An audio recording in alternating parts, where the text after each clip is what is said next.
नमो तस्स भगवतो अरहतो सम्मा सम्बुद्धस्स नमामि बुद्धं गुणसागरन्तं नमामि धम्मं सुगतेन देशितं नमामि संघं मुनिराज शावकं। नमो बुद्धाय नमो धम्माय नमो संघाय।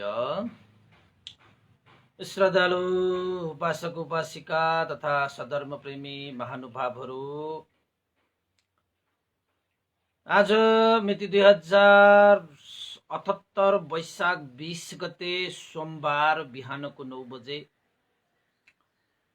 सदा चाहिँ आज पनि हामी फेसबुक लाइभ धर्मदेशना लिएर उपस्थित भइसकेका छौँ र फेसबुक लाइभ धर्मदेशना सुन्नको निमित्त फेसबुकमा जोडिरहनु हुने देश विदेशका सम्पूर्ण श्रद्धावन्त उपासक उपासिका तथा सधर्म प्रेमी महानुभावहरूलाई सदा चाहिँ म भिक्षु विमलो श्री सिद्धि मङ्गल बुद्ध विहार सिद्धिपुर साना गाउँ थसी महालक्ष्मी नगरपालिका वडा नम्बर 6 बुद्ध मार्गबाट सबैलाई आज पनि मैत्रीपूर्ण न्यानो न्यानो स्वागत टक्र्याउन चाहे। र उपासक उपासिकाहरू, हिजो हामीले सुवर्ण साम यानि कि साम कुमारको साम पण्डितको हामीले जातक प्रस्तुत गरेका थियौं, जुन जातकमा साम कुमारका यानि कि सुवर्ण सामका आमा बुवाहरू विषधारी सर्पको विषको कारणले गर्दाखेरि अन्धो भए। साम कुमारले आमा बुवाहरू पहिलाका दिनहरूमा जस्तै फलफुल लिएर नआउँदाखेरि आफैले खोज्न गए। वर्षा भइरहेको थियो, पानी परिरहेको थियो। आफ्ना आमा बुवाहरूको मैत्री करुणाको कारणले गर्दाखेरि वर्षा नभनिकन हिलो सिलो नभनिकन आमा बुवाहरूको खोजीमा जंगलमा जाँदाखेरि आमा बुवाहरू एउटा दर्दनाक अवस्थामा पुगिरहेको थियो। आमा बुवाले भने साम कुमारलाई, ए साम कुमार यता नआऊ, यहाँ भय छ, अन्तराय छ। हामी त पानी पर्यो भनेर यो रुख मुनिको छहारी लिनलाई बस्दाखेरि यहाँ हामीलाई विघ्न आयो, बाधा आए, आँखा अन्धा भए, हामीले कसैलाई पनि देख्न सकिनौं। र साम कुमारले थाहा पाए कि पक्कै पनि यो रुख मुनि विषधारी साप हुनुपर्छ र त्यही विषधारी सापको कारणले गर्दाखेरि आमा बुवा चाहिँ अन्धा भएका हुनुपर्छ। र सुवर्ण सामका आमा बुवाले पहिलाका एउटा जन्ममा जुन कर्म गरेर आएको थियो त्यो कर्मको विपाकको रूपमा यो प्रतिफल प्राप्त गरेको रहेछ। त साम कुमारले आफ्ना आमा बुवालाई धैर्य धारण गराएर तपाईहरूको आँखा नभए पनि अब तपाईहरूको आमा बुवाको एउटा आँखा आमा एउटा आँखा बुवा भएर मैले हेर्नेछु, तपाईहरू चिन्ता नगर्नुहोस्, तपाईको छोराले तपाईहरूको पालन पोषण गर्ने छ भनेर आमा बुवालाई एउटा छोरा हुनुको कर्तव्य बोध गराए। यसरी अन्धा आमा बुवालाई अब जीवन उपरान्तसम्म पालन पोषण गर्ने एउटै मात्र उद्देश्य, एउटै मात्र लक्ष्य थियो सुवर्ण सामको। त्योभन्दा अर्को कुनै लक्ष्य र उद्देश्य थिएन। आफूलाई यस्तो जंगलमा जन्म दिएर हुर्काएर हरेक दिन जंगलमा गएर फलफुलहरू खोजेर पालन पोषण गर्ने आफ्ना आमा बुवा नै देवता हुन्। आमा बुवा नै आफ्नो पालनकर्ता हुन्। सबका सब आमा बुवालाई ठानेर उसले एउटै उद्देश्य, एउटै लक्ष्य राखेका थिए। एक किसिमले आफ्ना जन्म दिने आमा बुवाहरू यसरी अन्धा भएको कारणले गर्दाखेरि सुवर्ण सामलाई दुःख त लागेकै थियो। त्यो कारणले दुःख लागेको थियो। तर अर्को कारण के हो त भन्दाखेरि अब आइन्दा मैले आमा बुवाहरूको भरपूर सेवा गर्न पाउने भएँ। आमा बुवाको सेवा गर्नु जस्तो सेवा अरू के छ। मैले जिन्दगीमा अब ठुलै महान कार्य सम्पादन गर्ने मलाई अवसर पाए भनेर प्रसन्न चित्त पनि राखेका थिए। यद्यपि आमा बुवा अन्डा भएकोमा होइन, आमा बुवालाई सेवा गर्ने विषयमा मात्रै। त्यसपछि सुवर्ण सामले आमा बुवालाई लत्थी दिएर, लत्थी समाउन लगाएर आमा बुवालाई डोराउँदै पर्णशालामा लगे। पर्णशालामा लगिसकेपछि अब आमा बुवा त अन्धा भए। पहिला भए पो आमा बुवाहरू चाहिँ जङ्गलमा गएर फलफुलहरू बटुलेर छोरालाई पनि खुवाउँथ्यो, आफूहरू पनि खान्थ्यो, ध्यान गर्थ्यो, तपस्या गर्थ्यो होइन। अब ऋषि मुनि न पर्यो, ऋषि मुनिको जीवन बिताउन आएका न हुन्। देवराज इन्द्र महाराजले बनाइदिएको पर्णशालामा बस्न पाएकै छ, विश्वकर्माले निर्माण गरेकोमा बस्न पाएकै छ। मैत्री करुणाको अनुभावले जङ्गलमा भएका मृगहरू पनि साथी जस्तो भएकै छ। रमाइलै थियो, समयहरू कटिँदै थियो। तर अचानक यस्तो घटना घट्यो। तर सुवर्ण सामले आफ्ना आमा बुवालाई अब देवता ठानेर पर्णशालामा राखेर आफू हरेक दिन जङ्गलमा गएर फलफुल बटुलेर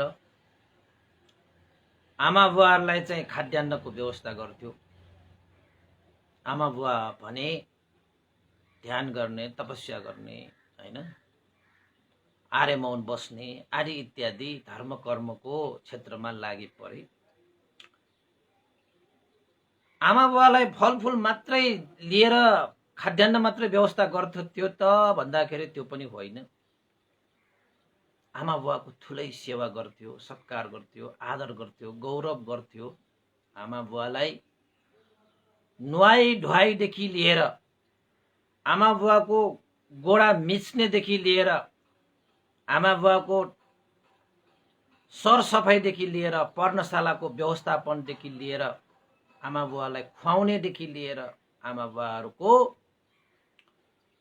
सुख शान्तिको निमित्त जे व्यवस्था गर्नु पर्दथ्यो त्यो व्यवस्था सुवर्ण सामले गर्दथ्यो। भनिन्थ्यो आमा बुवालाई काखमा त्यो काँधमा राखेर बोकेर लान्थ्यो। कतै जानु पर्दाखेरि काँधमा राखेर बोकेर लान्थ्यो। त्यतिसम्म पनि सुवर्ण साम यानि सुवर्ण श्याम हो कि पाली भाषामा साम भनेको श्याम। यसरी जन्म दिने आमा बुवालाई देवता ठानेर कुनै पनि कमी नहुने किसिमले सुवर्ण सामले सेवा गर्दै बसेको थियो। नजिकैको मिग नदी, मिग सम्माता एउटा नदी थियो, मिग नामक एउटा नदी थियो। त्यो नदीमा गएर हरेक दिन पानी लिएर आएर, त्यो खोलाको पानी लिएर आएर आमा बुवाले नुहाई धुवाई नाना थरीका वल्कल भन्ने एउटा वस्त्र उनीहरूले लगाउँथ्यो। यानि कि एउटा चाहिँ रातो सिवर लगाउँथ्यो। त्यो सिवरहरू धुने कामदेखि लिएर, आमा बुवाले नुहाउने कामदेखि लिएर, खानाहरू चाहिँ खुवाउनेदेखि लिएर, फलफुलहरू गर्नेदेखि लिएर, हरेक बिहान उठ्ने बित्तिकै पर्णशालामा सफा सुग्घर गर्नेदेखि लिएर सारा जिम्मेवारी चाहिँ सुवर्ण सामले निभाउँदथ्यो। जङ्गलमा हिंस्रक जनावरहरू त थिएन नै। किन त भन्दाखेरि देवानुभावले हिंस्रक जनावरहरू त्यो ठाउँमा आउँदा पनि आउँदैन। शान्त दान्त भएका मृगहरू चाहिँ पक्कै आउँथ्यो। सुवर्ण सामसँग ती मृगहरूको मित्रता बढेको रहेछ। त्यसैले त्यो मिग मृगहरूले पानी पिउने त्यो खोला यानि कि नदी त्यो खोलामा जानको निमित्त मृगहरूसँग मित्रता बढेको कारणले गर्दाखेरि सुवर्ण सामको पानी लिने भाँडो घैता दुईजना मृगहरू चाहिँ जिउ हैन आफ्नो जिउ चाहिँ जोडेर सँगै हिँड्थ्यो रे। अनि त्यो मृगको जिउमाथि सुवर्ण सामले पानीको घडा राख्थ्यो रे। मृगहरूले पनि सुवर्ण सामलाई पानी ल्याउनको निमित्त मद्दत गरिरहेको थियो र सुवर्ण साम मृगहरूसँग आवत जावत गर्दथ्यो, खेल्थ्यो, यता डुल्थ्यो उता डुल्थ्यो, सबै चाँजो बाँझोहरू मिलाउँथ्यो, समय मृगहरूसँग बिताउँथ्यो। मृगहरू पनि अब साथी जस्तो भइसक्यो जङ्गलमा बस्दा बस्दै। अब सुवर्ण साम पनि यति सुन्दर, फेरि सुनले लेपेको जस्तो शरीर, सुवर्णमय के उसको शरीरै सुवर्णमय। त्यस्तो मान्छे त कतै पाइँदै पर्दैन। अब हाम्रो रङ्ग कस्तो छ? सुवर्ण त छैन नि। जसरी तपाईले कुनै पनि भगवान बुद्धको मूर्तिमा सुनले लेप्दाखेरि कसरी उसको रूप देखिन्छ, कसरी चम्किन्छ, तल्किन्छ, त्यसरी नै सुवर्ण सामको रूप त्यसरी नै तल्किन्थ्यो। आश्चर्य थियो, अद्भुत थियो। त्यसैले त उसको नाम सुवर्ण साम भएको हैन। त एक दिन के भएछ त भन्दाखेरि सुवर्ण सामको यतापट्टि हिमालय त्यो वनमा त्यसरी चाहिँ जीविका यापन गर्दै बस्दाखेरि त्यही समयमा वाराणसीमा एकजना पिलियक्ख नामक राजाले राज्य गर्दथे। वाराणसी भनेको काशी। त्यो काशी राज यानी कि वाराणसीका राजा पिलियक्ख राजा शिकार खेल्नमा असाध्यै मन लगाउने राजा। त्यसमाथि सबभन्दा बढी मृगहरूको शिकार गरेर रमाउने, मृगहरूको मंस खाएर रमाउने स्वभावको राजा थियो। त एक दिन वाराणसी राजा पिलियक्खले राज्यभार सम्पूर्ण आमालाई सुम्पेर आफू भने जंगलमा 5 प्रकारका आयुध यानी कि शस्त्र अस्त्र बोकेर राजा जंगलभित्र शिकार गर्नको निमित्त प्रवेश गरे। राजा यति प्रभावशाली राजा थियो कि उसले हानेको बाण कहिले पनि खेर भने जाँदैन। धनुष बाण चलाउनमा प्रसिद्ध र उसँग आयुध हुँदाखेरि कुनै डर त्रास भए भन्ने हुँदैन, जता पनि जान सकिन्छ। त पिलियक्ख राजा जंगलभित्र पसे। कहाँ? हिमालयमा। जंगलमा पस्दै जाँदै शिकार गर्दै खाँदै राजाले समय बिताइरहेको थियो। शिकार गर्दै खाँदै मृगहरूको मांस, मृगहरूको मांस खानमा साह्रै रुचाउने त्यो राजा भएको कारणले गर्दाखेरि जाँदै जाँदै गर्दाखेरि राजा कहाँ पुगे त भन्दाखेरि मेघ नदी किनारामा पुगे, जहाँ सुवर्ण साम कुमार र उसका आमा बुवाहरू बस्थ्यो। त्यही स्थानसम्म पनि नजिकै पुगे। अब राजाले शिकार गर्नको निमित्त सतर्क भएर जंगलमा झारीहरूमा लुक्दै यताउता हेर्दै हैन, कतैबाट जनावरहरू पो आउँछ कि फेरि यस्तो घना जंगल छ।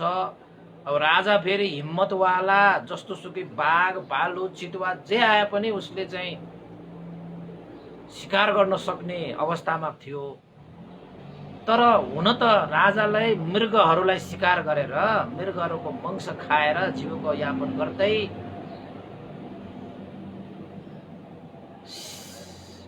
एउटा दौरा भनौँ न, जङ्गलतिरको दौरा, शिकारी भएर बस्ने उसको खुबै सोख रहेछ। आइपुगे मृग नदीको किनारामा। राजाले यसरी आँखा दोहोऱ्याए। आँखा यसरी दोहोऱ्याउँदाखेरि चाहिँ राजाले के देखे त भन्दाखेरि त्यो सुवर्ण साम त्यो मृग नदीमा पानी लिन आउँदाखेरिको त्यो खुट्टाका पाइलाहरू, अब सुवर्ण साम मृग नदीमा पानी लिन आउँदाखेरि एक्लै त आउने होइन, मृगहरूसँग आउने हो। मृगको झिउमा त पानीको घैँता राखेर आउने सुवर्ण साम। त्यसैले मृगहरू पनि सँगसँगै आउने भएको कारणले गर्दाखेरि त्यहाँ सुवर्ण सामको त्यो पाइला चालेका पाइलाहरू सँगसँगै अब मृगको पाइलाहरू पनि थियो त्यहाँ। अब धेरै मृगहरू भएको कारणले गर्दाखेरि त्यहाँ त मृगको त्यो पैतालाहरू चाहिँ त्यो पिलियक्ख वाराणसी राजा काशी महाराजले थाहा पाइहाले। राजाले सोचे पक्कै पनि यो नदीमा मृगहरू पानी खान आउँदो रहेछ। यहाँ त सबका सब चाहिँ पैतालाहरू त देखिरहेको रहेछ नि त। यहाँ पक्कै पनि अब दिनभरि यताउता चढ्लान् होइन, साँझतिर भए पनि कमसे कम पानी पिउनको निमित्त मृगहरू त यही ठाउँमा आउँछ। अब मैले अन्य स्थानमा यस्तो घना जङ्गलमा यताउता डुलेर मैले अब मृगहरू खोज्नु आवश्यक छैन। यतै कतै म झाडीमा लुकेर बसिरह्यो भने यहीँबाट मैले शिकार गर्न पाउने भएँ भने म किन यो जङ्गलतिर यताउता दौडिने, यदि पाइएन भने अनि जाउँला भनेर सोचेर पिलियक्ख वाराणसी काशी नरेश झारमा बसेर आफूले बोकेर आएका धनुष बाण, त्यो पनि 20 धारी 20ले युक्त भएको धनुष बाण बोकेर आइरहेको। ल बाणका चुच्चाहरूमा 20हरू राखेर बनाइएको त्यो बाणहरू जस्तो सुकै ठुला प्राणीहरूलाई पनि एउटै बाणले पनि ज्यान लिन सक्ने क्षमता थियो। त राजाको धनुष बाणमा त प्रसिद्ध कमाएका कहिले पनि खेर जाँदैन थियो। बसिरहे। बिहानैदेखि कोर्न थाले पिलियक्ख राजाले। त्यही दिन सुवर्ण सामले पनि आफ्नो आमा बुवालाई ढोक गरेर, आमा बुवालाई व्यवस्था गर्नुपर्ने सारा चीज वस्तुहरूको व्यवस्था गरेर आमा बुवालाई जानकारी दिएर, आमा बुवा अब म तपाईहरुको लागि खाद्यान्नको व्यवस्थाको निमित्त जंगलतिर गए है भनेर फलफूल टिप्न गए। दिनभरि फलफूल टिपेर बोकेर आए। आमा बुवाहरुलाई चाहिँ खुवाए। अन्डा आमा बुवाहरु थिए।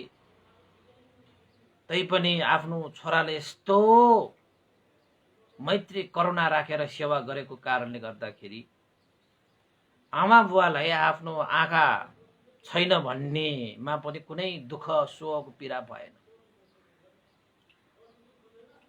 किन त भन्दाखेरि छोराछोरीहरूको उन्नति, छोराछोरीहरू ज्ञानी भएको, छोराछोरीहरू आचरण राम्रो भएको हेर्न पाउँदाखेरि, भोग्न पाउँदाखेरि आमा बुवालाई त्यो जस्तो सुख अर्को के हुन्छ? आमा बुवालाई त्यो जस्तो सुख अर्को के हुन्छ? अब ढुकुलो र पारिका दुईजना अन्धा भए पनि छोराले जता चाह्यो उतै डोराएर लगेको छ। पेटभरि तन्न खुवाइएको छ। आफूहरू जंगलमा आएर जुन तपस्या ध्यान गर्न आइरहेको त्यो पनि गर्न पाइएकै छ। कुनै भय अन्तराय छैन, विघ्न बाधाहरू छैन। ढुकुलो र पारिकालाई आइसन्चो आफ्नो छोराप्रति गर्व, त्यसैले एउटा कुरा तपाईको छोराछोरीहरूले याद गर्नुपर्ने कुराहरू, संसारले तपाईमाथि गर्व गरेर के, वास्तवमा तपाईका आमा बुवाले तपाईमा गर्व गर्न सकाउनु पर्छ। आफूलाई जन्म दिने आमा बुवाले जब तपाईमाथि गर्व गर्छ नि, तपाईको त्यो सफलता हो। संसारलाई खुसी राखेर पनि के आफ्ना आमा बुवालाई दुखी राख्नु पर्यो भने होइन। त स्वर्ण सामले आफ्ना आमा बुवाले खुसी राखे, आनन्दित राखे, सम्पूर्ण व्यवस्थाहरू गरे, आफूमा आमा बुवाले गर्व गर्ने अवस्था पनि राखे।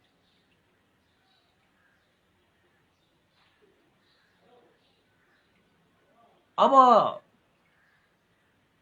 फलफुलहरू सबै खुवाइसकेपछि पानी खानु पर्यो। त्यसपछि स्वर्ण सामले भने, आमा बुबा अब म पानी लिन जान्छु, पानीको घैता लिएर तुरुन्तै म आउँछु, तुरुन्तै। तपाईहरुले फलफुल खानुभयो, अब जल पनि पिउनु पर्छ, म तुरुन्तै आए है भनेर पानी लिनको निमित्त घैटो बोकेर ती जंगलका मृगहरूसँग गए। अब आवट जावट गर्दाखेरि साथी जस्तो भइसक्यो के, साथी जस्तो भइसक्यो। अनि मृग दुई जनाहरू एकै ठाउँमा टाँसिएर बस्छ, अनि त्यो जिउमा पानी लिने घैटो ट्याक्क राख्छ कि सुवर्ण सामले। मृगहरू पनि सुवर्ण सामसँग बस्न पाएपछि शीतल अनुभव गर्छ, कुनै डर छैन, कुनै त्रास छैन, कुनै भय छैन। हामीलाई मृगले देख्यो भने त कुच्चा भाग भइहाल्छ। त्यसपछि गएछ, जाँदै गयो बीच बाटोमा अब अलिकति मृगहरू धेरै बठान भएपछि त अलिकति हल्ला सल्ला पनि हुने भयो हैन। कराउने कहिलेकाहीँ मृगहरू कराउँछ। स्वर्ण साम पनि अलिकति कुरा गरे जस्तो गरेर हिँड्छ, रमाइलो हुन्छ। त यतापट्टि झारीमा बसिरहेका पिलियक्ख राजाले त्यो सुवर्ण साम र मृगहरू एकै साथमा आएको देखेर त्यो पिलियक्ख राजालाई आश्चर्य भयो, चकित भयो। त्यो चाहिँ के हो, मैले कस्तो दृश्य देखिरहेको छु, यो यतिका मृगहरू आएको रहेछ। त्यो मृगहरूको बीच हेर त, यो एउटा कस्तो मान्छे, सुवर्ण रंगको मान्छे। त्यस्तो मान्छे त मैले कहिले देखेको छैन। यस्तो घना जंगलमा मैले यत्रो दिन बिताएँ, कोही मान्छे भेटिएन। यस्तो घना जंगलमा कुन चाहिँ मान्छेले बास गर्न सक्छ, कुन चाहिँ मान्छेले बास गर्ने आँट गर्दछ। यो मृगहरू देखेको त ठिकै छ, तर यो मान्छे तर अद्भुत मान्छे। कस्तो मान्छे, हामी जस्तो मान्छे होइन, सुवर्ण रंगको, सुनले लेपेको जस्तो के, सुनले लेपेको जस्तो। पहेँलो के, पहेँलो भनेर फेरि पहेँलो पनि होइन के, तल्किने पहेँलो के, सुवर्ण कलर, सुवर्ण रंगको। त्यसपछि पिलियक्ख राजालाई शंका लाग्यो। कसरी शंका लाग्यो? होइन, यो जंगलमा कुनै मान्छेले एक्लै यसरी बास त गर्नै सक्दैन, र यो मान्छे मृगहरूसँग यसरी बस्नै सक्दैन।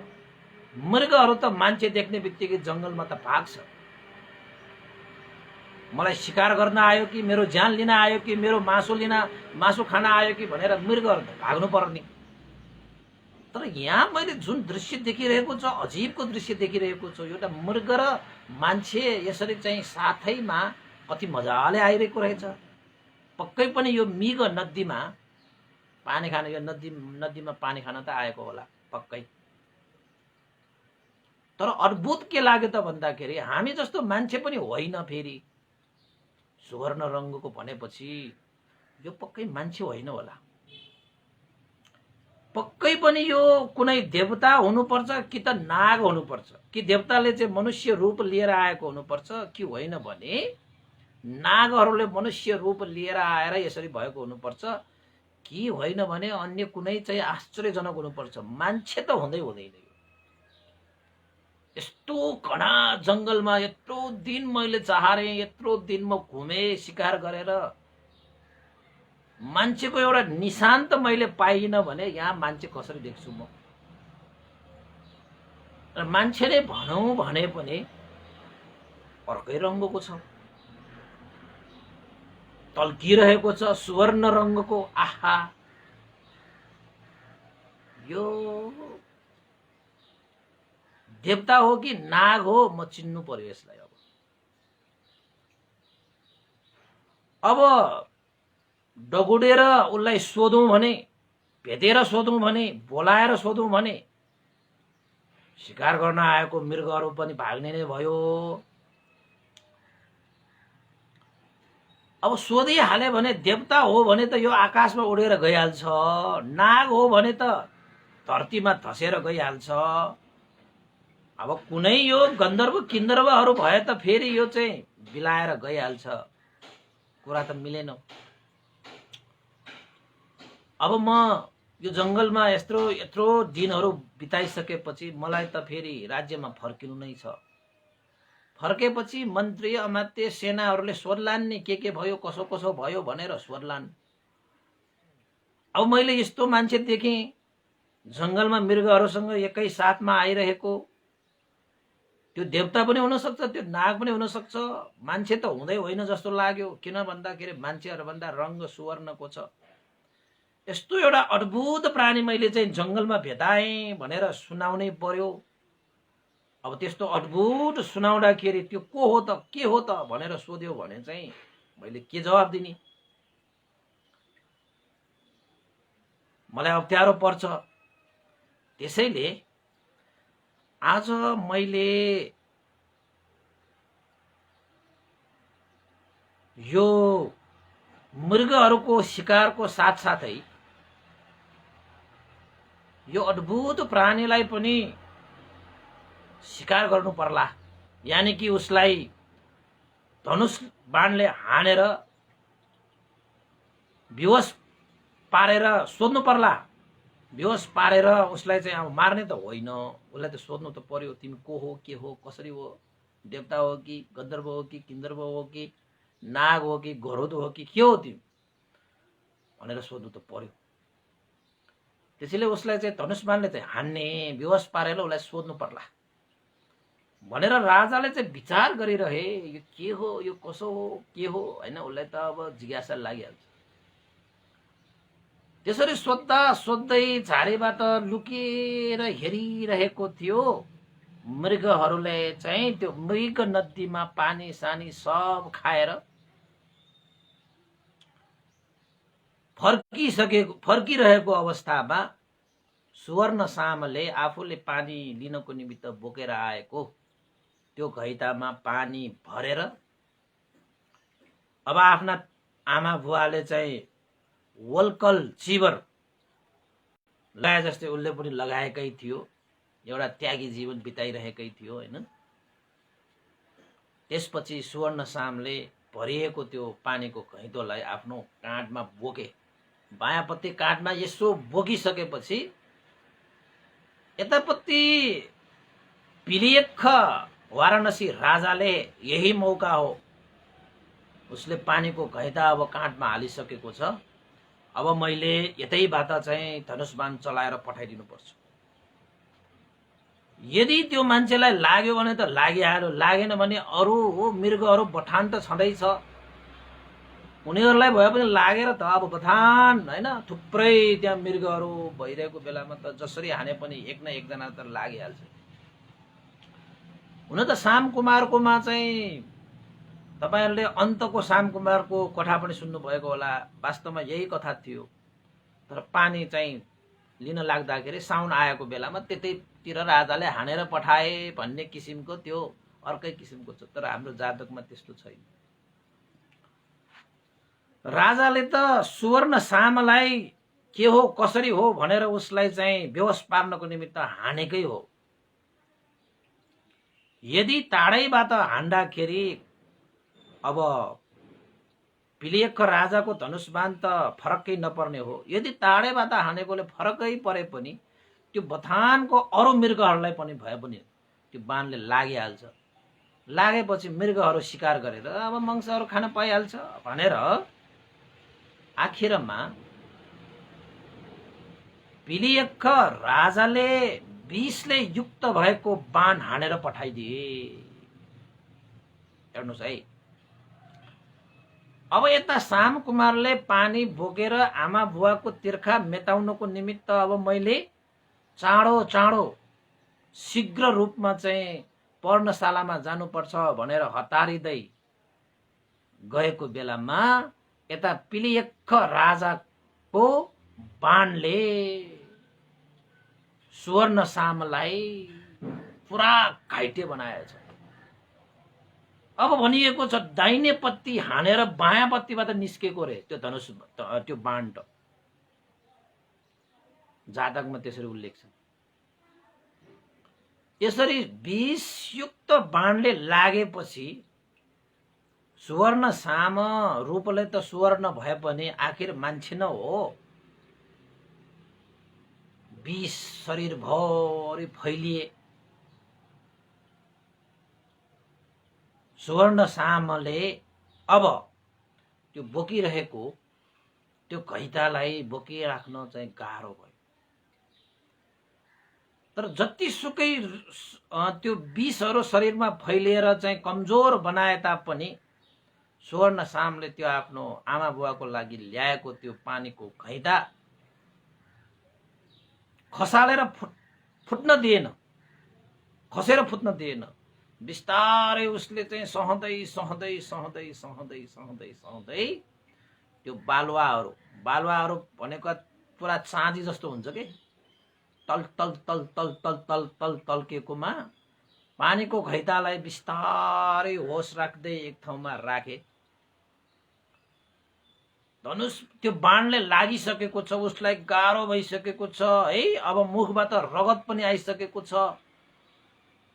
अब ग्राममा ढलौँ भने घैटो पनि फुट्ला। आमा बुवाको लागि ल्याएको पानी हैन खेर जाला भनेर उसले सहँदै सहँदै सहँदै सहँदै त्यो घैटो त्यहाँ राखेर त्यो चाँडी जस्तो बालुवामा सुनको मूर्ति ढलेको जस्तो सुवर्णसाम आफ्नो आमा बुवा जुन दिशामा छ त्यही दिशामा शिर राखेर ढले। जातकमा कसरी उल्लेख छ त भन्दाखेरि चाँदीमा सुनको मूर्ति ढलेको जस्तो रे कि। आमा बुवा जता दिशामा छ त्यतै शिर राखेर जब चाहिँ बाणले सुवर्णसामलाई लागे उसले मुखले बोले आमा बुबा भनेर मुखबाट शब्द निस्के। हाम्रो मुखमा दुःख पर्दाखेरि, पीर पर्दाखेरि, चिन्ता पर्दाखेरि हाम्रो मुखबाट कस्तो शब्द निस्किन्छ? आमा निस्किन्छ, बुबा निस्किन्छ। आमा बुबालाई याद गर्छ। दुःख पर्दाखेरि मात्र आमा बुबालाई याद गर्ने हो र भनेको हैन।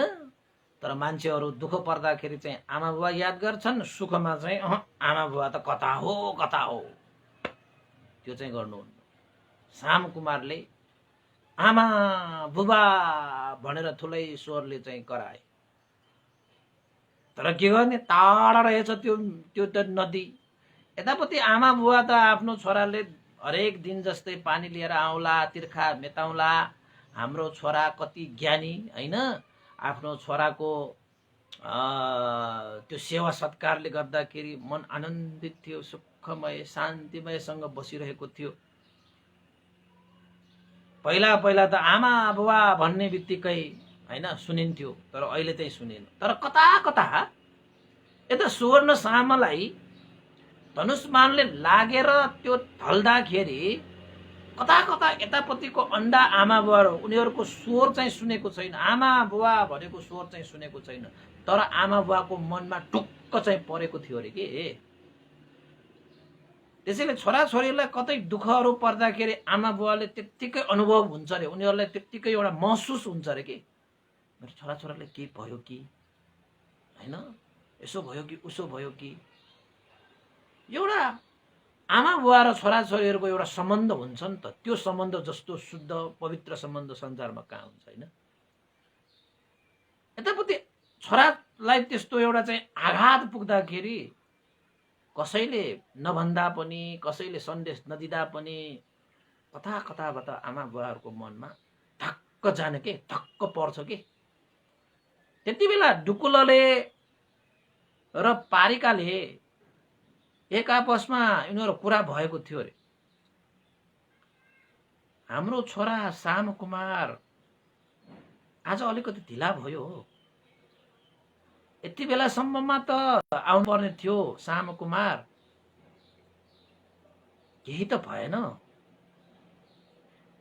अब हुन त साम कुमारलाई के हुन्छ है, उसलाई बालक कालदेखि नै देवताहरूले सेवा गरेर हुर्काएको बच्चा हो नि त्यो, त आमा बुवालाई पनि खुसी नै देखिन्थ्यो। तर कता कता आज चाहिँ अलिकति मनमा चाहिँ खट्किएको चाहिँ थियो कि आमा बुवालाई केही भयो, त्यसैले खत्किएको। यता साम कुमार त्यसरी ढलेपछि साम कुमारले के बोले त भन्दाखेरि, हे आमा हे बुबा, तपाईहरूको तिर्खा मेटाउनको निमित्त मैले पानी लिन आएँ, मैले पानीको गाग्री पनि मैले बोकेको थिएँ,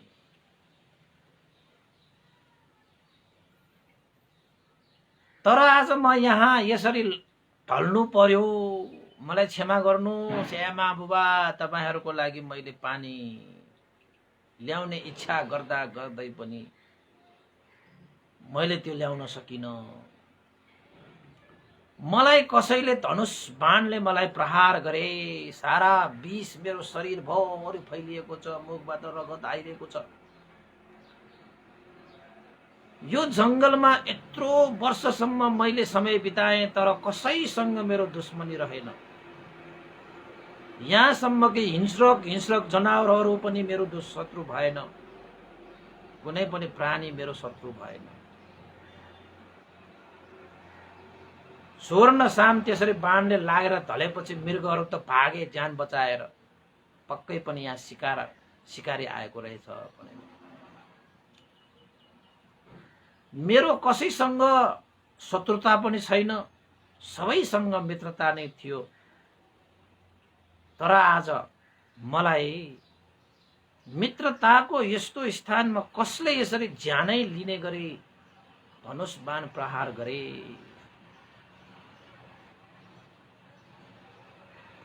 को हौ तिमी, कता लुकेर मलाई धनुषले हानेका छौ, बाहिर आऊ, तिमी को हौ, किन मलाई धनुषले हानेका, मलाई सोध्न मन लाग्यो। म प्रति तिम्रो के दोष थियो र मैले तिमीलाई के त्यस्तो चाहिँ बिगारेको थिए र मलाई धनुष बाणले हान्यौ, को हौ तिमी, कता लुकेर बसेका छौ, किन मलाई धनुष बाणले हान्यौ, मेरो गल्ती के थियो, मेरो अपराध के थियो भनेर सुवर्ण सामले धनुष बाणले लागेर ढल्दाखेरि त्यसरी चाहिँ बोले। यतापट्टि त्यो पिलियख राजालाई त त्यो देवता हो भने आकाशमा उड्नु पर्ने, नाग हो भने त धरतीमा धसेर जानु पर्ने, तर यो मान्छे त आमा बुबा भनेर कराइरहेको छ। मैले तपाईहरूको तिर्खा मेटाउनको निमित्त पानी लिन आएको, मेटाउन पाइएन, मलाई क्षमा गर भनेर भनिरहेको छ। र अर्को पनि भनिरहेको छ, यो जंगलमा यत्रो वर्ष बिताए रे, कसैसँग शत्रुता छैन रे, तर आज को त्यस्तो बैरी आयो, के त्यस्तो गल्ती गरे, कस्तो त्यस्तो अपराध गरेर मलाई आज यसरी धनुष बाणले हाने भनेर पो भनिरहेको रहेछ त। लौ ननी, यो त मान्छे पो रहेछ त, देवता भए त उडेर जान्थ्यो, नाग भए त धसेर जान्थ्यो, यो त मान्छे पो रहेछ त बाप्पा, भएन भनेर आखिरमा पिलियख राजा त्यो धनुष बाणले लागेर ढलेको सुवर्ण सामको अगाडि गएर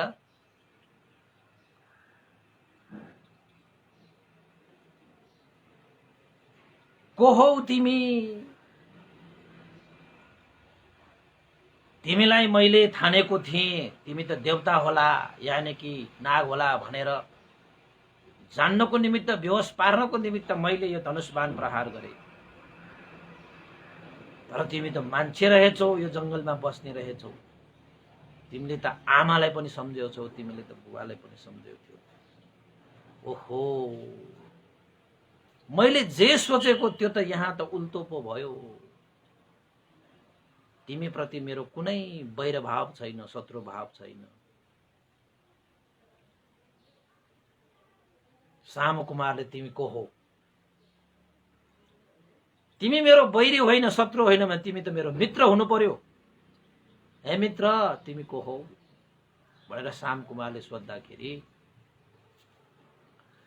पिलियक्ख वाराणसी राजाले आफ्नो परिचय दिए।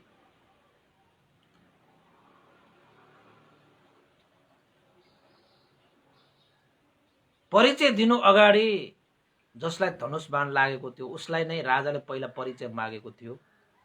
सामकुमारले भने, मेरो नाम साम हो, सुवर्ण साम हो। म ब्यादाको छोरा, मलाई सुवर्ण सामले नामले चिनिन्छ। म त यो जंगलमा बस्ने,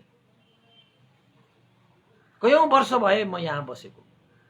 तपाई पो को हो त भनेर सोद्धाखेरि अनि मात्रै पिलियक्ख राजाले आफ्नो परिचय दिए। मेरो नाम पिलियक्ख हो, म वाराणसीको राजा।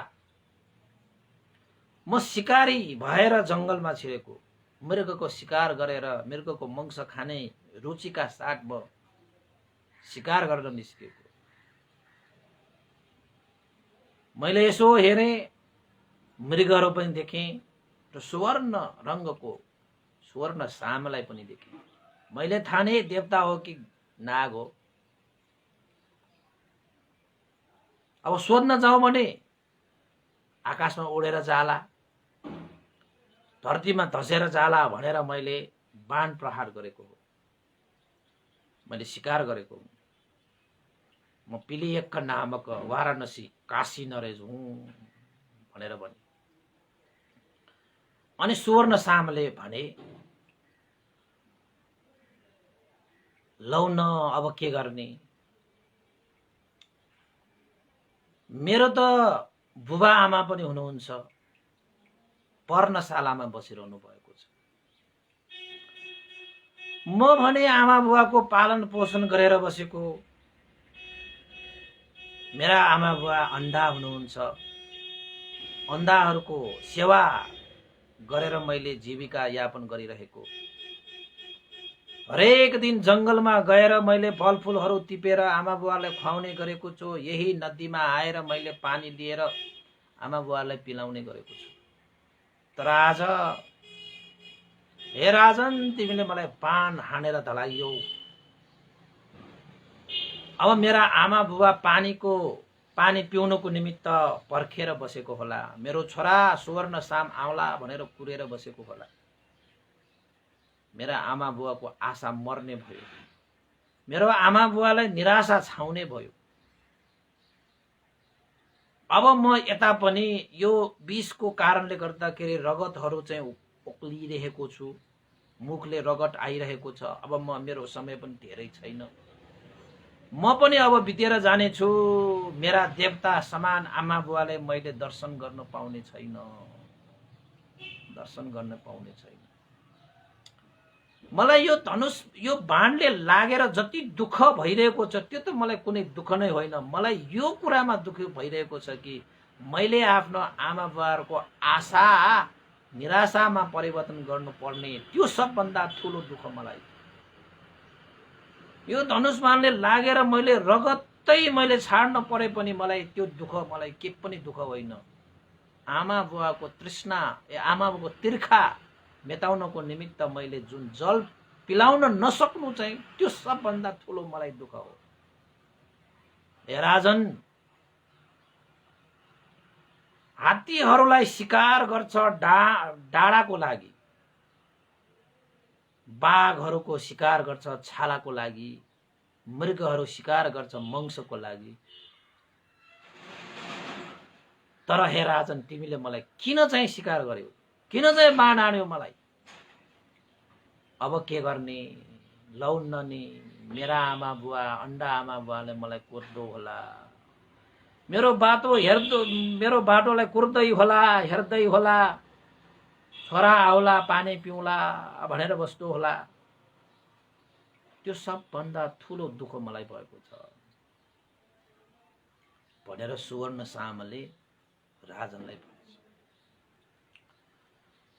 त राजनले, त्यो राजाले, पिलियक्ख राजाले के भने त भन्दाखेरि, अब सिधा सिधा कुरा गरौँ भने अलिकति उसलाई नमज्जा भएको कारणले अलिकति झुटो पनि बोल्न थाले। मैले किन शिकार गरे त, मैले किन बाण हाने त भन्दाखेरि, हे सुवर्ण साम, तिम्रो कारणले गर्दाखेरि मृगहरू भागिरहेको थियो। म त खासमा यो जंगलमा आएको त मृगलाई चाहिँ शिकार गर्न आएको। तिम्रो कारणले मृगहरू भागिरहेको कारणले गर्दाखेरि, जनावरहरू भागिरहेको कारणले गर्दाखेरि मैले धनुषबाणले तिमीलाई हानेको भनेर भन्छ। त सुवर्ण सामले के भन्छ? हे राजन, मलाई लाग्छ तपाईले झुटो कुरा बोलिरहनु भएको छ। यो जंगलमा कुनै पनि त्यस्तो प्राणीहरू छैन जुन प्राणीहरू म देखेर भाग्छ। सबै प्राणीहरूप्रति मेरो मैत्री त्यत्तिकै छ। कुनै प्राणीहरूले पनि म माथि आघात गरेको भनेको मैले अहिलेसम्म थाहा छैन। हिंस्रक जनावरहरू पनि यो ठाउँमा आएर हामीलाई दुःख दिएको छैन। तपाईले देख्नै भयो होला, मृगहरू त मेरो मित्र जस्तै यो नदीमा ओहोर दोहोर गर्दाखेरि उनीहरूले कति सहयोग गर्थ्यो। तर तपाईँ भन्नुहुन्छ मेरो कारणले यहाँका प्राणीहरू भागे, मृगहरू भागे, म कसरी पत्याउँ? म यो कुरा पत्याउन सक्दिनँ। सबै प्राणीहरू त मेरो मित्र नै हो। सबै प्राणीहरूले मेरो आमा बुवाको लागि केही खाद्यान्न खोज्नको निमित्त, पानी लिनको निमित्त मलाई साथ सहयोग दिइरहेको छ। अब के गर्ने होला? मेरा आमा बुबा जसले मलाई जन्माए, हुर्काए, बढाए, ती आमा बुवाको चाहिँ अन्तिम सहारा भन्नु नै मै हो। मेरा आमा बुवाहरू त अन्धा हुनुहुन्छ। ती आमा बुवाहरू अब कसरी बस्दो होला, कति रुदो होला, कति छाती पिट्दो होला। मेरो छोरा आएन भनेर उनीहरूले अब खाना पनि खाने छैनन्, पानी पनि पिउने छैनन्, र उनीहरू पनि त्यत्तिकै अन्नपान नगर्दै उनीहरूले छोराको सम्झनामा उनीहरूले आफ्नो प्राण त्याग्ने भए होला। हाय मेरा आमा बुवाहरू, हाय मेरा आमा बुवाहरू, हे राजन, तिमीले के गर्यो, तिमीले के गर्यो? तर राजनले चाहिँ त्यस्तो दुःख दरिद्र, ओहो मैले त यस्तो एउटा चाहिँ माता पिताको सेवा गर्ने यस्तो पितृभक्त छोरालाई पो यसरी धनुषबाणले हानेको रहेछु। लौन्न नि, मैले त ठुलै अपराध गरेँ। मैले त सोच्दै नसोचिकन मैले धनुषबाट बाण प्रहार गरेँ। हे सुवर्ण साम, मैले वास्तवमा लोभको बसमा परेर, द्वेषको बसमा परेर, मोहको बसमा परेर मैले धनुषबाण हानेको रहेछु। म अज्ञानी, म अपराधी। त्यत्रो आमा बुवाको सेवा सत्कार गरेर जीविका यापन गरिरहेका छोराको मैले हत्या गरेँ। न तिम्रो मांस खान नै हुन्छ, न तिम्रो छाला ओढ्न नै हुन्छ।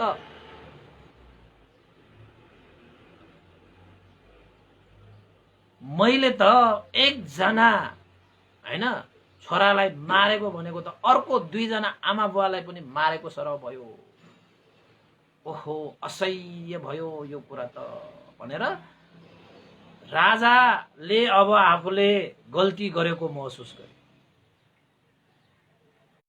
गल्ती गरेको महसुस गरे र सुवर्ण सामले के भने त भन्दाखेरि, हे राजन, म त अब चाँडै नै बित्ने नै छु, प्राण त्याग्ने नै छु। मलाई यसको कुनै पिर छैन। मलाई यति मात्र पिर छ कि मेरा आमा बुवा जो अन्धा हुनुहुन्छ उहाँहरू चाहिँ अब कसरी बाँच्छ भन्ने मलाई पिर छ। म मर्नेमा मलाई कुनै पिर छैन। तपाईले पनि मलाई मार्ने नै भनेर चाहिँ धनुषबाणले प्रहार गरेको पनि होइन। देवता हो कि नाग हो जान्नको निमित्त प्रहार गरेको।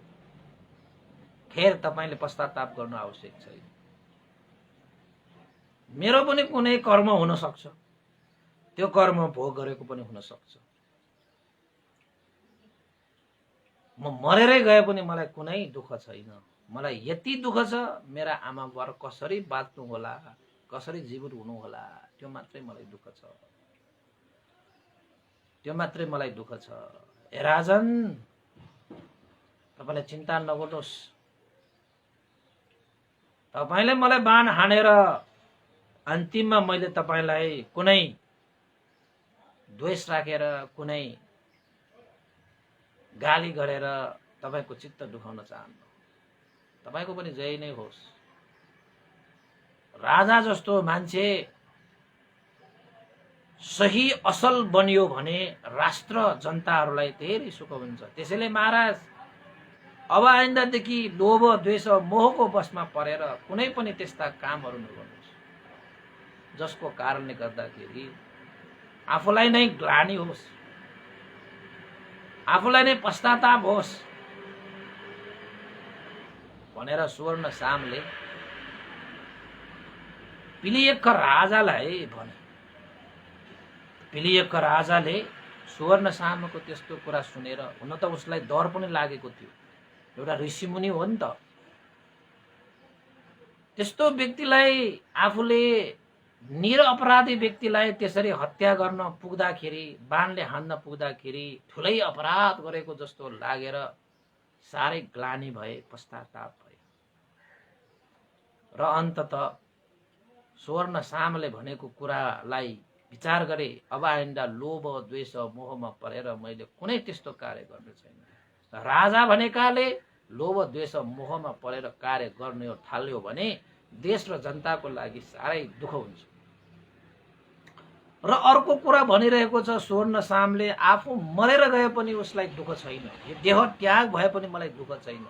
एउटै मात्र उसलाई के पिर थियो त भन्दाखेरि अब आफ्ना अन्डा आमा बुवाहरू कसरी बाँच्लान् जिउलान्, त्यो मात्रै उसलाई दुःख छ। त्यो सुनेपछि पिलियक्क राजाले के भने त भन्दाखेरि, हे सुवर्ण साम, तिमीले चिन्ता नगर, तिमीले चिन्ता नगर। राजाले के सोचे, अब यस्तो आमा बुवाको सेवा गर्ने यस्तो छोरा संसारमा कहाँ पाइन्छ। आफू मृत्यु भइकन पनि दुःख छैन, बरु आमा बुवा कसरी जीवित हुन्छ भन्नेमा दुःख। त्यस्तो व्यक्तिलाई मैले यहाँ चाहिँ अपराध गर्न पुगेँ, अब त म पक्कै पनि नर्क जान्छु होला। म दरबारमा गएर राजा नै भए पनि नर्क जाने बेलामा मेरो सिंहासनले मलाई के सहयोग गर्ला, नर्क जाने बेलामा मलाई राजदरबारले के सहयोग गर्ला, नर्क जाने बेलामा मेरो राज ऐश्वर्यले मलाई के सहयोग गर्ला। बरु अब यो सुवर्ण सामको अन्डा आमा बुवालाई नै सेवा सत्कार गरेर म अब पुण्य सञ्चित गर्नु पर्यो। मैले अन्जानमा ठुलै अपराध गरे, गल्ती गरे, तर अब त मैले पुण्य गर्नु आवश्यक छ। त्यसैले यो सुवर्ण सामको आमा बुबा डुकुल र पारेका जो ऋषिमुनिहरू छन् उनीहरूको सेवा गरेर मैले अब थुप्रै पुण्य सञ्चित गर्नु पर्यो। र मैले जुन व्यक्तिप्रति अपराध गरे उसको मनलाई पनि हल्का हुने गरी अलिकति भए पनि उसलाई शीतलता प्रदान गरौँ भनेर त्यो राजाले सुवर्ण कुमारलाई हात जोडेर क्षमा मागेर, हे सुवर्ण साम, मलाई क्षमा गर है, मैले अन्जानमा ठुलै अपराध गरे, म त अब नर्कगामी हुने भए होला, पक्कै पनि त्यो नर्कगामीको यात्रालाई रोक्नको निमित्त मेरो सिंहासन, मेरो राजदरबार, मेरो ऐश्वर्यले कसैले पनि मलाई साथ दिनेवालामा छैन। त्यसैले अब यो अपराधको, यो गल्तीको, यो भूलको प्रायश्चित गर्नको निमित्त म अवश्य पनि सुवर्ण साम बनेर मैले आमा बुवाको सेवा गर्नेछु। अन्धा आमा बुवाको म सेवा गर्छु, कुनै चिन्ता नगर हे सुवर्ण साम। मैले तिमीलाई त बचाउन सकिनँ होला, तर तिम्रो कर्तव्य, जिम्मेवारी, दायित्व सबका सब म निभाउँछु। तिम्रा आमा बुवाले छोराको आगमनको प्रतीक्षालाई पनि म पूरा गर्नेछु, आमा बुवाको तिर्खा पनि म मेटाउनेछु र म सुवर्ण साम भएर दुकुल र पारेका तपस्वीहरूको, ऋषिमुनिहरूको म सेवा गर्नेछु। मलाई क्षमा गर हे सुवर्ण साम, मलाई क्षमा गर भनेर आखिरमा पिलियक्क राजाले सुवर्ण सामसँग हात जोडेर घुँडाले टेकेर क्षमा मागे। यसरी क्षमा माग्दाखेरि सुवर्ण सामले महाराज कुनै ठुलो अपराध, कुनै ठुलो भूल भएको छैन, तपाईले जानी जानी हत्या नै गर्ने भनेर मलाई धनुष मान्ने हानेको पनि होइन। यद्यपि तपाईको धनुषले मेरो ज्यान भने गइरहेको छ। तपाईले भन्नुभयो म सुवर्ण साम नै बनेर आमा बुवाको सेवा गर्नेछु, त्यो सुन्दाखेरि नै मेरो मन कति आनन्दित भयो। मलाई यो धनुष, यो बाणले लागेर मलाई जुन दुःख भइरहेको छ, त्यो भन्दा बढ्ता सुख तपाईले चाहिँ आमा बुवाको सेवा गर्ने भन्ने बित्तिकै मलाई आनन्दित भयो, शीतल भयो, शान्त भयो मेरो मन। अब मेरा आमा बुवा एक्लो हुने छैन, अब मेरो अन्डा आमा बुवाहरूले भोकै बस्नु पर्ने छैन, अब मेरा आमा बुवाहरू तिर्खाले तर्पिएर बस्नु पर्ने पनि छैन। अब मेरा अन्डा आमा बुवाहरू एक्लै महसुस गर्नु पर्ने अवस्था पनि आउने छैन। ए राजन, तपाईले यति भन्दाखेरि नै तपाईको सारा गल्ती, अपराध, भूलहरू क्षमा भयो, क्षमा भयो भनेर सुवर्ण सामले राजालाई क्षमा दिए। हेर्नुस् है, त राजाको अब सुवर्ण सामको मुखबाट रगतहरू आइरहेको छ, त्यो धनुषले लागेकोमा रगतहरू निस्किरहेको छ। अब उसको जति पनि ती कुराहरू बोलिरहेको छ त्यति सजिलै पाराले बोलिरहेको होइन, धेरै गाह्रो मान्दै रगतहरू चाहिँ निस्किरहेको छ, बोलिरहेको छ, ओकलिरहेको छ, त्यसरी बोलिरहेको हो। यो राजाले पनि त्यति सजिलैसँग बोलिरहेको होइन, आँखामा आँसु धुरु धुरु राखेर हात जोडेर हात काप्दै काप्दै काप्दै घुँडाले टेकेर क्षमा माग्दै बोलिरहेको हो। यो दृश्यहरू चाहिँ त्यो नदीको चाहिँ त्यो बगरमा, बालुवाको बगरमा त्यसरी बोलिरहेको यो दृश्य हो। यो दूर दूरसम्म चाहिँ त्यो मृगहरूले टाढा टाढा चाहिँ त्यो डिलमा बसेर मृगहरूले हेरिरहेको थियो। बिचरा ती मृगहरूले पनि आँसु झारेर हेरिरहेको थियो। बिचरा डर पनि लाग्छ, नजिक जाउँ भने डर पनि लाग्छ। धनुषबाण 5वटा आयुध हतियारहरू धारी त्यो राजा आएको देखेर त मृगहरू त भाग्नु पर्ने अवस्था नै आयो। ती मृगहरूले पनि आँसु झारिरहेको छ, बिचरा राजा पनि आँसु झारिरहेको छ। यता सुवर्ण साम त रगतहरू ओक्लेर होइन पीडामा छटपटिरहेको छ, छटपटिरहेको छ। त पिलियक्क राजाले सुवर्ण सामसँग सोधे, हे सुवर्ण साम, तिम्रा महान आमा बुवा कता छन्? मलाई भन, म तिम्रो आमा बुवाको सेवा गर्न जिन्दगीभर म तिम्रो आमा बुवाको सेवा गर्न म तयार छु। जुन सुवर्ण सामको स्थान छ त्यो स्थानमा बसेर म सेवा गर्छु। कहाँ छन् तिम्रा आमा बुवाहरू? त सुवर्ण सामले चाहिँ नसकी गाह्रो गाह्रो मानी भने, ए राजन,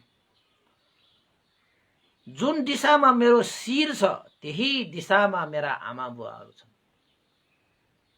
जुन बेला राजनले मलाई बाण प्रहार गरे।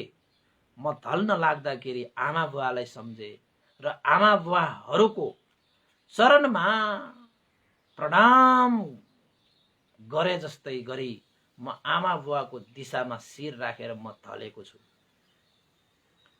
त्यसैले हे राजन, जुन दिशामा मेरो शिर छ त्यही दिशामा मेरा आमा बुवाहरू हुनुहुन्छ। त्यहाँ पर्णशालामा मेरा अन्धा आमा बुवाहरू मेरो प्रतीक्षामा बसिरहनु भएको छ। यहाँबाट आदि कोष सिधा जानुस्, तपाईले एउटा पर्णशाला देख्नुहुनेछ। जुन पर्णशाला भित्र मेरा अन्धा आमा बुवाले छोराले पानी लिएर आउला र हामी तिर्खा मेटाउला भनेर अहिले पनि कुरिरहेको होला। हे राजन, यो घैदा, पानीको घैदा पनि मैले फुटाउन दिएन। जतिसुकै कष्ट भए पनि खसालेर फुटाउन दिएन, किनकि मेरा आमा बुवाले यही घैदाबाट पानी पिउनको निमित्त कुरिरहेको। त्यसैले हे राजन, यो घैतो बोक्नुस् र मेरो शिरको सिधा दिशामा आदि योजन पुगिसकेपछि तपाईले पक्कै पनि पर्णशाला भेट्नुहुनेछ। जुन पर्णशालामा बसिरहेका दुईजना अन्धा आमा बुवा नै मेरा आमा बुवा हुन्।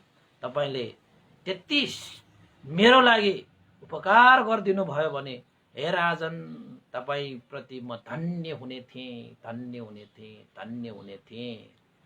र भन्नु, कतै मेरा आमा बुवाले सोधे भने तपाईले आमा बुवाको खुट्टा छोएर मेरो प्रणाम पनि गरिदिनु, मेरो प्रणाम पनि स्वीकार गरिदिनु, मेरो प्रणाम पनि भनिदिनु। यानी कि राजा त्यो आमा बुवाको ठाउँमा गइसकेपछि राजाले खुट्टा छोएर प्रणाम गर्नु रे, स्वर्ण सामको नाममा भनेर स्वर्ण सामले राजाले अनुरोध गरे, अनुनय गरे, विनय गरे। त्यति मेरो लागि उपकार गरिदिनु, म धन्य हुने थिएँ हे राजन, तपाईप्रति म धन्य हुने थिएँ भनेर त्यत्तिकैमा स्वर्ण सामले बेहोस भएर गए त्यहाँबाट। त्यति भनेर आमा बुवा प्रति मेरो प्रणाम छ है भनेर सुनाइदिनु है भनेर त्यहाँबाट बेहोस भइदिए। त्यसपछि त त्यो पिलियक्का राजा त यति छटपटी हो कि ओहो, मेरो कारणले कस्तो वियोग भयो, मेरो कारणले कस्तो वियोग भयो। यस्तो छोरालाई मैले चाहिँ बाण हानेर मैले चाहिँ यसरी चाहिँ बेहोस पारे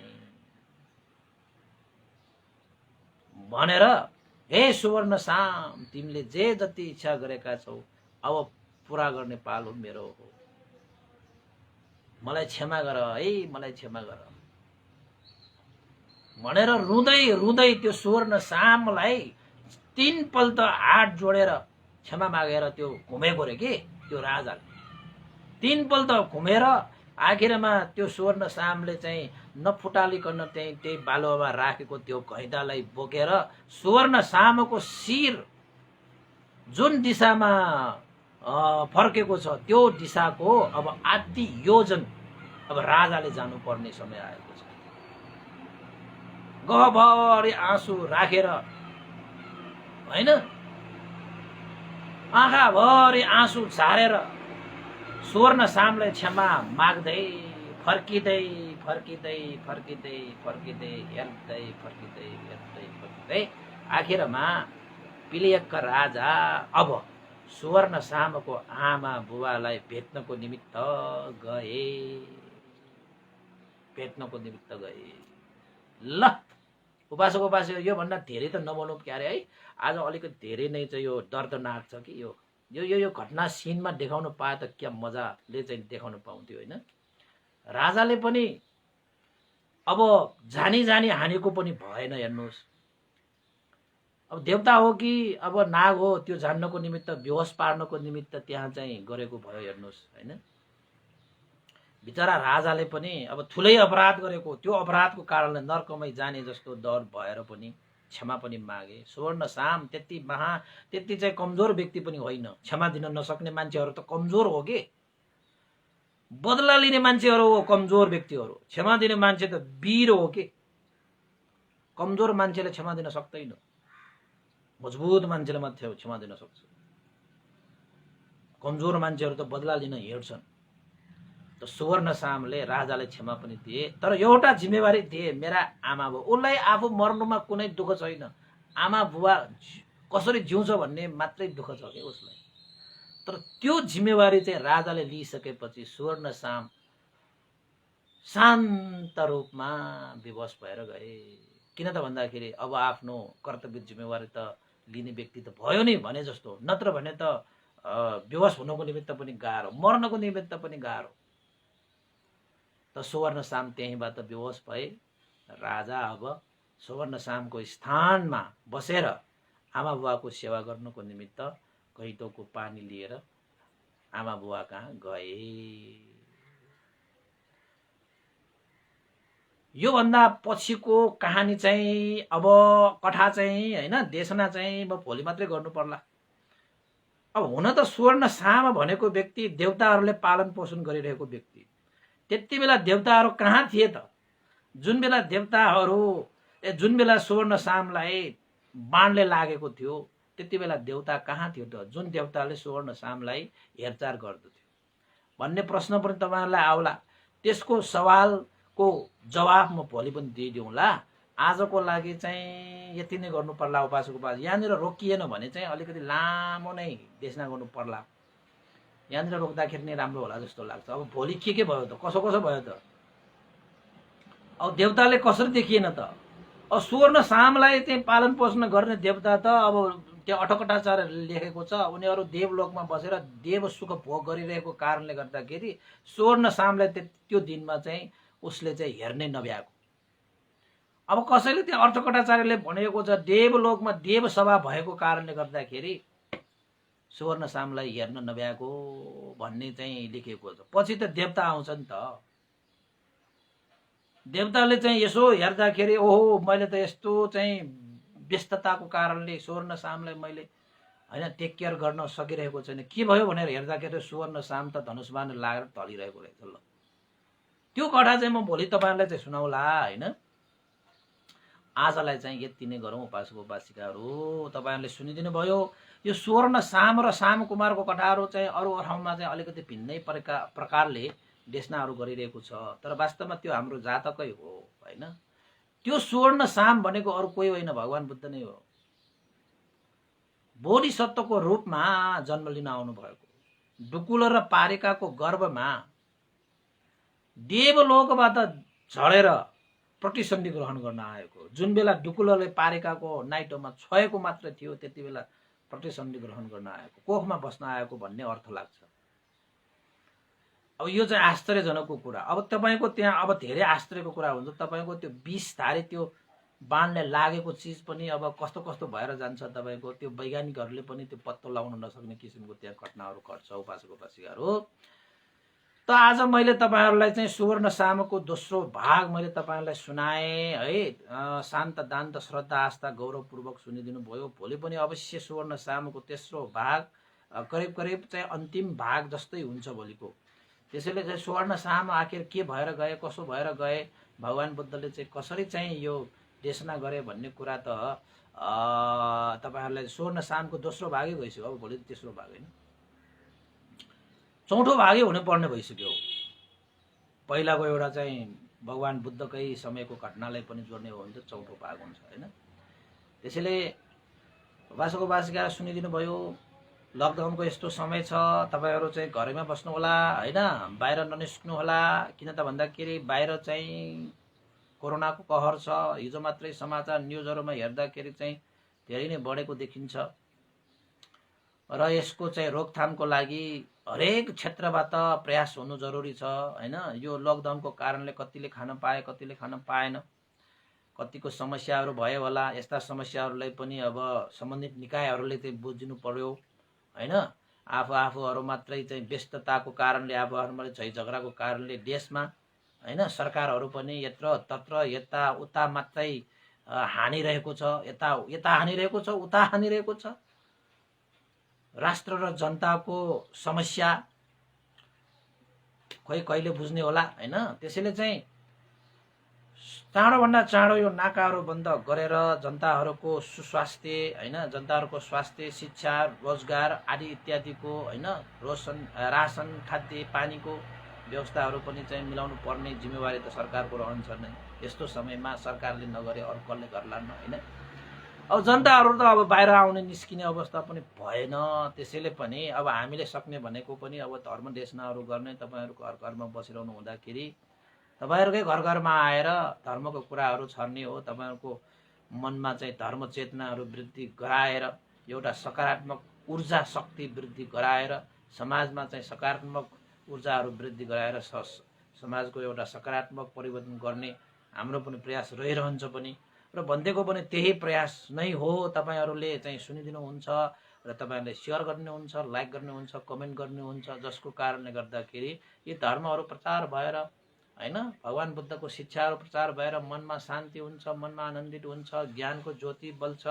ए आमा बुवा यस्ता हुन्, यस्ता यस्ता व्यक्ति रहेछन् र आमा बुवाको लागि छोराछोरीले कतिको त्याग तपस्या गर्दो रहेछ आदि इत्यादि विभिन्न कुराहरू यसमा समेटिएको कारणले गर्दाखेरि लकडाउनको समयमा मात्रै तपाईँहरूको यो देशमा साथी सहयोग हुने होइन कि तपाईँको जीवन रहेसम्म, यो जीवन मात्र होइन अर्को जीवनलाई सम्म पनि यो देशनाहरूले तपाईँलाई साथ दिन्छ नि हैन।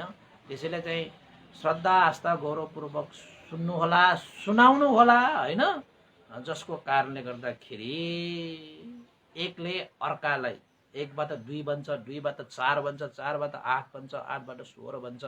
यसरी चाहिँ हामीले चाहिँ धर्मलाई चाहिँ प्रचार गर्न सकियो भने यस्तो प्रतिकूल समयमा पनि अनुकूल समय हामीले बनाउन सक्ने छ। ल त उपासक-उपासिकाहरू, आज 1.25 घन्टा जति त भइसकेको छ। हिजो अस्ति त 1.5 घन्टा जति गरेको थिएँ। आज अलिकति यहाँ बिचमा चाहिँ फेरि चाहिँ अगाडि बढ्यो भने अलि अप्ठ्यारो होला भनेर मैले यहीँनिर नै रोकेँ। उपासक-उपासिकाहरू सुनिदिनु भयो, धेरै धेरै साधुवाद। र अन्तमा आज हामी पुण्यानुमोदन गरौँ र पुण्यानुमोदनको अनुभवले बितेर जानुभएका श्रद्धेय गुरुवर ज्ञान पूर्णिक मास्टवीर भन्ते स्याडो उपनिता विवंश लगायत तपाईँहरूका ज्ञाति बन्धुहरू जति पनि बितेर जानुभएका छन् उहाँहरूलाई पनि यो पुण्य लाभ होस् र अर्को कोरोनाको कारणले जति पनि बितेर जानुभएका उहाँहरूको पनि सुगति निर्वाण कामना गर्दै यो हामीले चाहिँ पुण्यानुमोदन गरौँ र कोरोना भइरहेका व्यक्तिहरू जति पनि छन् संसारभरि ती व्यक्तिहरूलाई चाँडोभन्दा चाँडो रोग शान्त गर्नुको निमित्त पनि यो पुण्य चाहिँ आधार होस्, भरोसा होस् भनेर हामीले कामना गरौँ।